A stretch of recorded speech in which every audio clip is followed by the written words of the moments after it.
Ni munata wakwa ndiramwirire kamwira acokete kuria US ambe oke mitambo-ini agacoka US muthenya wa Wednesday ndiramwira no uke ha mitambo-ini twambe twarie githungu twambe twarie grammar na inde thukie nyone ka ndi sawa umuthe nikio tugiukire nake ni mundu mutongoria wa kiugo kia Ngai ni evangelist all the way from US ni missionary ni tukiguaga andu ingi maigua missionary ni moka Kenya magateithiriria mbeu njithi missionaries ni moka Kenya magateithiriria gwika projects nikio ndamwita haha tukwaria githungu we warituhirwo nyandikire ndumiriri haria warituhirwo nigugutaurira nini interpreter waku muthenya wa muthe so nigucenjia mitambo hanini riu tuigire English service.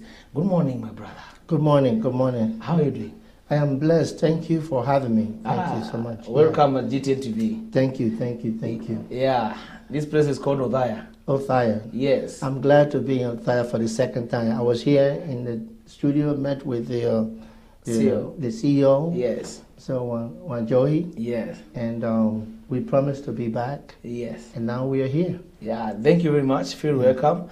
We are going to have a very candid conversation about the missionaries. But maybe if you can have your camera and introduce yourself and let the people know you and where you come from.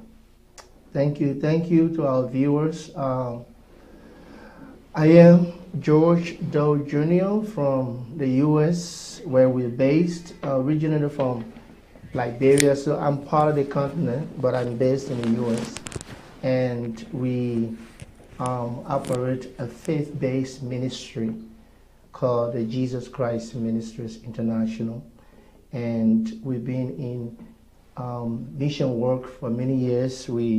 Our first visit to Kenya was 2009.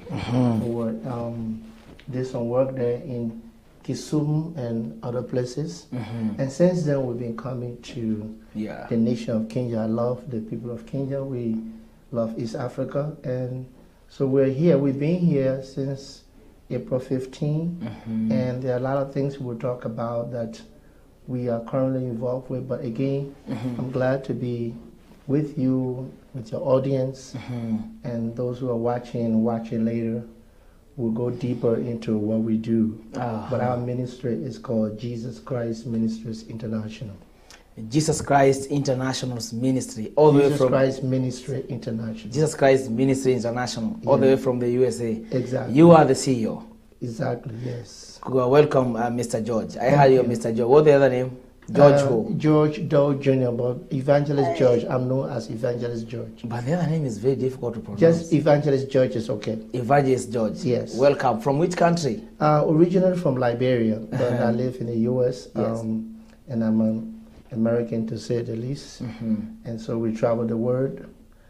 Been to many countries. Like which country? You have been to Kenya? So many. I've been to Kenya, I've been to Tanzania. Talk about East Africa, Kenya, Tanzania, Burundi, Rwanda, Uganda, and in many countries in West Africa, in Europe, South America. Been to Israel twice, been to India 3 times on a missionary journey. So we've committed our lives to doing 2 things, to preaching the gospel of Jesus and serving the communities. That's what our ministry is about. So we do, we have 2 major focus for our ministry, if you will. We are focused on ministry outreach, which is establishing churches, doing ministers trainings, crusades, revival, to bring souls to Jesus Christ, and community services, serving the community wherever we are located. Thank you very much. I get to understand who is Mr. George now. Your visit to Kenya, you have said you have come all the way from Liberia, and now you live in US. Your visit to Kenya the last time is 2009, and now you're back. How is life in Kenya? How is it in Kenya? No, actually, to correct the records, I first entered Kenya 2009, and I was here 2015, 2016, and I was here 2022, 23, and I'm back again. Actually, I was here twice last year when we made our East Africa tour. The trip that took us from Nairobi to Dar es Salaam, to Bujumbura, to Kigali, to Kampala, and then back to Nairobi. Thank you. So we've been here for quite a long time. Maybe if you can start by telling our viewers who is a missionary. Some of the projects you do here is like which type of projects? Yeah, good question. We have different type of missionary work that people do, commit themselves to serving other nations. But for us, we are Christian missionary, so we champion the gospel of Jesus Christ. Yes. And we pay attention to serving the community wherever we find ourselves.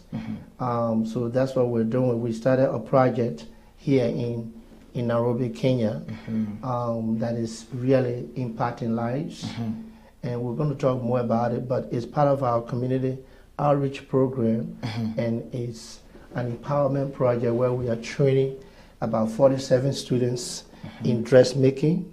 Kenyan students? Kenyan citizen. Yes. We're training them in dressmaking to empower them so they can make a living on their own. I mean, vulnerable people who otherwise who are receiving that as a hope to life, to train so that they can have a skill to make a life.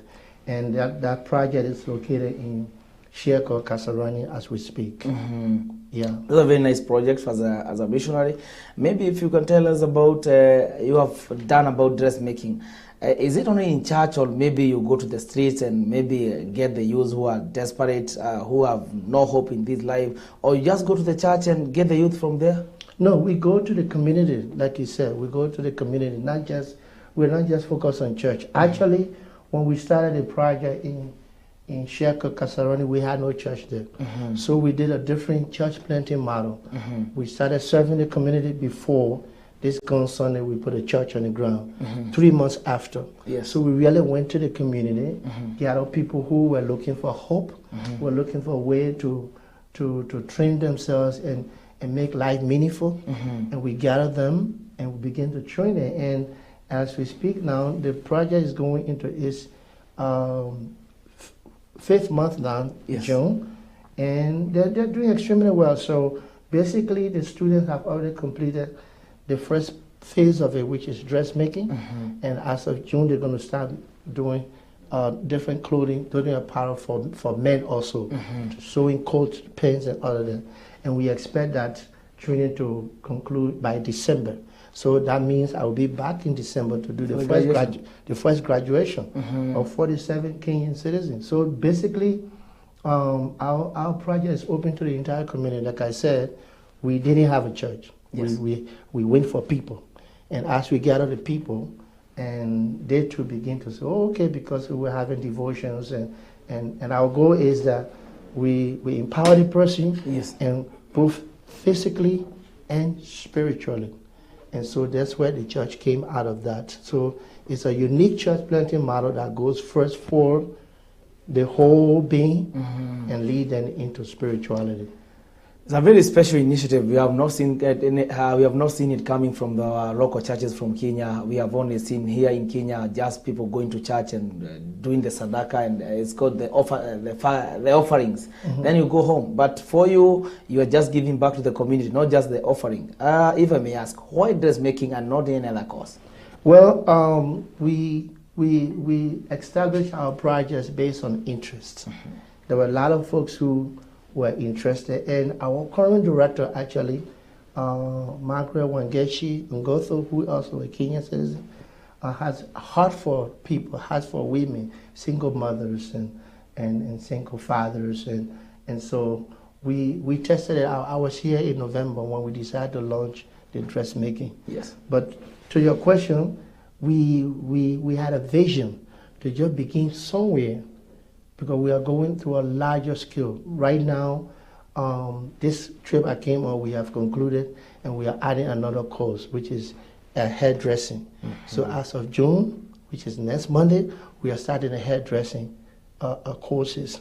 There are other women who are interested. They're already registering to do hairdressing. So we are hoping that by December, we'll graduate 2 classes, and going into 2025, we want to add 2 more courses there. That would be hairdressing, dressmaking, carpentry, and one of the things we conclude about carpentry, and also something that if I remember, I'll let you know. 4 courses we want to do. Yeah. We want to do 4 courses. Yes. Salon, I believe, is one of the courses I want to do. So by 2025, we add. You have a vision for before 2025. We have 4 courses. We want to either we choose welding, carpentry, something like that. So we can have 4 courses. And for this, we are negotiating with the Sherco community, the village chiefs, the elders, and all of that to see how we can expand in terms of facility. Right now, we are using a little rental facility that we would like to improve upon, either acquire a land or a bigger building, so we can have these 4 courses set up for next year. Wow, thank you very much. I see you have so much opportunity for the young people, but I don't think they have realized this. So are you trying, are you thinking of maybe expanding the project to the other regions? Maybe you come out from Nairobi and come to Othaya or maybe other places? Exactly true, and thank you for that question. You know, what we do is we start with what we call a pilot project. A pilot project is like a sample to test the water. Now, based on the success of the pilot project, then we develop it as a template that can be replicated to all the other, like Nakuru, Mombasa, you know, Kisumu. Those are places I've been. So I know I'm familiar with those places. So now we have this Nairobi project going very well. As a pilot project? As a pilot project. Now we use that as a template, meaning everything is in place. We just replicate it, do the recruitment of both staff and students, and they can work well. So first you want to do the first pilot very well to be successful in terms of beneficiaries, in terms of is really delivering to the people, changing lives. And when that is done, then we will think 2025, 2026, we think about other parts of Kenya. I really love Kenya. It's like a second home now. Thank you very much for empowering young people. As a resident of the U.S., what's the difference between the young people there and the young people who come from this Kenya? Have you know what's the difference? If you compare the two countries? There is a difference in terms of opportunities. There are lots of opportunities available for young people in the U.S. than Kenya, not alone most African, quote-unquote, third world countries, right? But there's also this phenomenon of similarity in terms of culture because of the social media world we are in now. You see people in Kenya behaving almost like youth in America, right? And it's a social media impact. Now, what we do with that is that we have to move faster for Africa because our young people here in Africa already lack opportunities. They don't have opportunities. Yes, so if we use our idle time so much into social media, we don't engage them, then there will be a gap there. Then they will lag behind. They will just, you know, follow the trends and have no productivity. As an experienced evangelist, maybe I can Evangelist George from the USA. You have been there for like 25 years? Yes, exactly. At the same time, you are in Kenya. You have two countries you are comparing. Maybe if you can tell us, in Kenya, how many years? I think someone told me we are behind, like maybe we are behind 100 years. Is it true? Well, I don't know what the yardstick for measurement to come up with 100 years. Because I've been to other countries other than Kenya, and I think I see a little improvement, you know, when it comes to Kenya compared to other African countries. So, of course, Nairobi is a great city. I can tell you just somewhere. It's a great city, and the technology is fast moving. But one thing I believe that our African communities are getting right is, for example, you're talking about technology.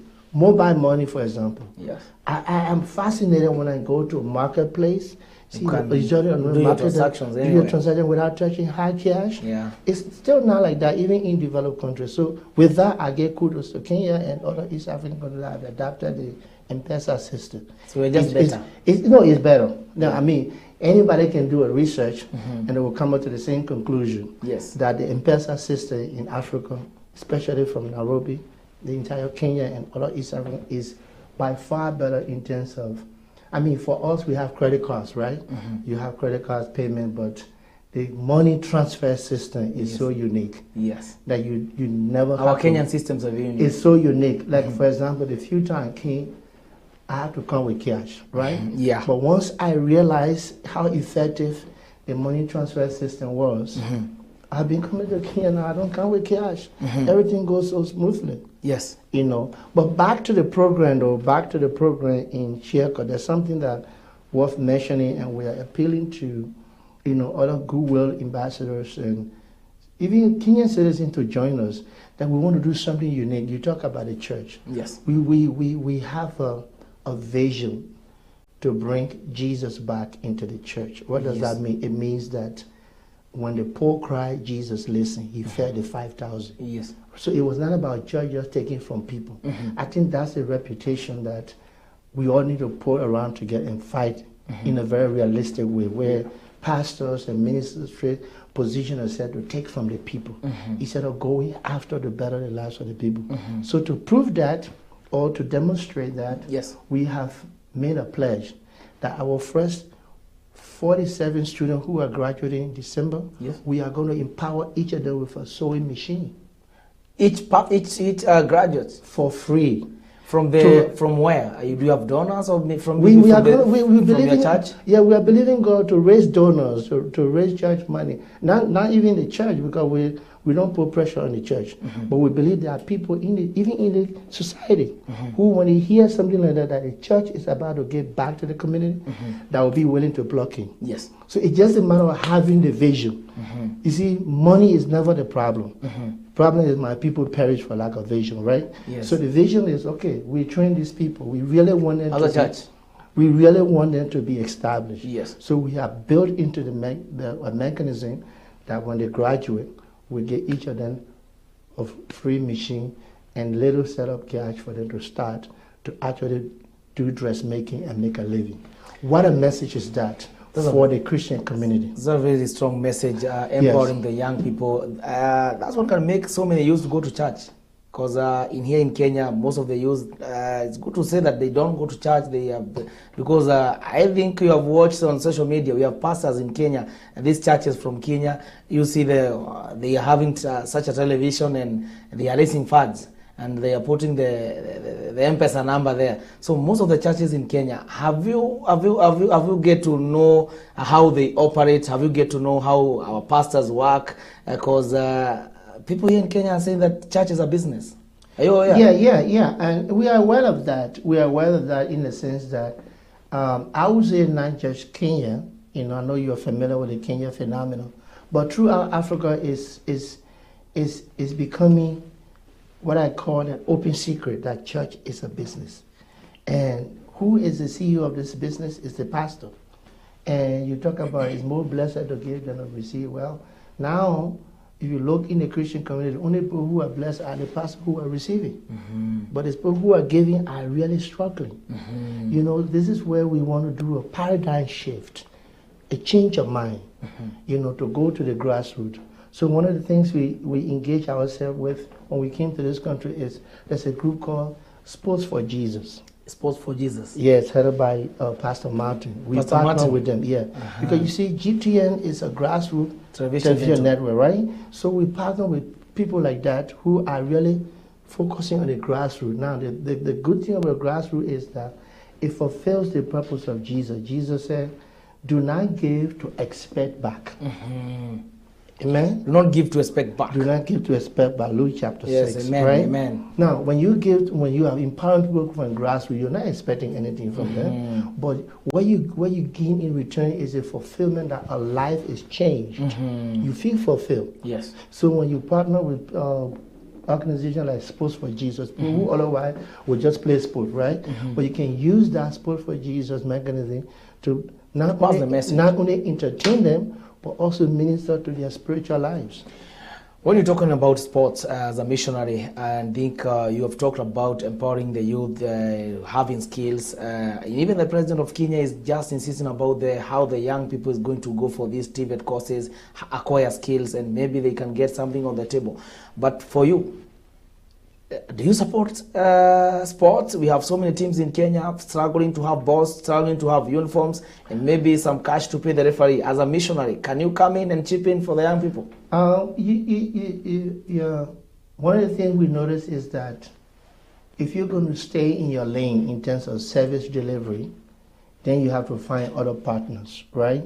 So, for example, when I was here for the first time, when I was here the last time in October, November, we partnered with Sports for Jesus, and we sponsor a mini tournament and pull us some prizes. And Nairobi there, in Nairobi, right there, we in Joska. Joska Mala. Yeah, Joska Mala. We sponsor Giro there. It's called Giro. So we sponsor that, and because we may not do that directly, but we partner with other people who is almost like we are all entering in this house, right? Yes. Some coming from the front door, the back door, the side door, and we're all coming because we have a cause. Yes. Now the cause for Sports for Jesus is also the same as JCMI, meaning that bring people together, meet their social need, and also minister spiritually to them. That's what they're doing.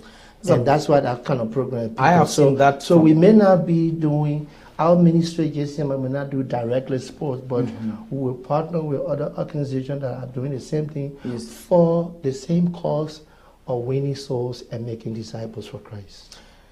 Very strong message for the young people. I think they should take the opportunity and partner with the JCM, maybe JCMI, and you can do something positive for the community.